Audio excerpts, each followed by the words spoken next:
শ্রমিক ইউনিয়নের যে কমিটিগুলো পূর্বের ফ্যাসিস্টদের রেখে দিয়ে বিএনপির সাথে এক ধরনের নেগোসিয়েশন করে সেই কমিটিগুলো দখল করেছে। ছাত্র শ্রমিক জনতা গড়ে তোলো একতার গাবতলীর থেকে শুরু করে গাবতলী না ওই দিকের বাস টার্মিনালগুলো তারা দখলে নিয়েছেন। এই হচ্ছে অবস্থা।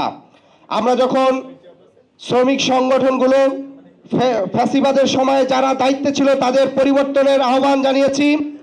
আমরা দেখেছি শ্রম মন্ত্রণালয়ের ডিজির বিএনপির সাথে কারসাজি করে বিভিন্ন শ্রমিক ইউনিয়নের যে কমিটিগুলো পূর্বের ফ্যাসিস্টদের রেখে দিয়ে বিএনপির সাথে এক ধরনের নেগোসিয়েশন করে সেই কমিটিগুলো দখল করেছে। কোনো কমিটিতে সঠিকভাবে ইউনিয়নগুলোতে নির্বাচন করতে দেওয়া হয় নাই, বরঞ্চ তারা সেগুলো দখলদারিত্ব করেছে।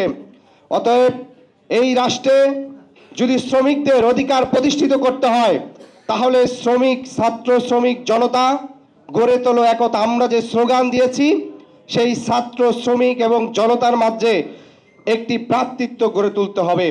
শ্রমিকদের নিয়ে আমাদের যে দৃষ্টিভঙ্গি, বিশ্ববিদ্যালয়ের শিক্ষার্থীদের যে দৃষ্টিভঙ্গি, ছোটবেলায় বেড়ে ওঠা যে শিশু একটা শ্রমিক সম্পর্কে যে দৃষ্টিভঙ্গি নিয়ে বেড়ে ওঠে, সেটার জন্য আমাদের কাজ করতে হবে। বিশ্ববিদ্যালয়গুলোতে ছাত্র শ্রমিকদের মতবিনিময় সভা করে তাদেরকে দৃষ্টিভঙ্গি পরিবর্তন করতে হবে।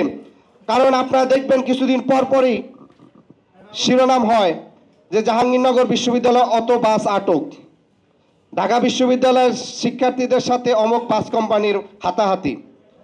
এই যে একটা বিশ্ববিদ্যালয়ের শিক্ষার্থীর সাথে একটা শ্রমিক বাসের কন্ট্রাক্টরের যে বিরোধ বাজে সংঘর্ষ হয়, এটা কিন্তু শ্রমিকদের নিয়ে আমাদের রাষ্ট্রের সমাজের দৃষ্টিভঙ্গির একটি বহিঃপ্রকাশ। অর্থাৎ শ্রমিককে সে কি হিসাবে দেখে, শ্রমিককে সে মানুষ হিসেবে দেখে কিনা। কিংবা যে কোনো আন্দোলন সংগ্রাম হলে আমরা দেখেছিলাম ফ্যাসিবাদের সময় 18 সালের নিরাপদ সড়ক যখন আন্দোলন হয়েছিল, এই শাহজাহান খান তিনি শ্রমিকদেরকে শিক্ষার্থীদের বিরুদ্ধে ব্যবহার করেছেন, শ্রমিকদেরকে জিম্মি করে অবরোধ করে ঢাকাকে অবরুদ্ধ করে রেখেছেন। ফলশ্রুতিতে আগামী দিনে রাজনৈতিক দলগুলোকে এই শ্রমিকদেরকে হাতিয়ার হিসাবে, রাজনৈতিক হাতিয়ার হিসাবে ব্যবহার করার জায়গা থেকে সরে আসতে হবে।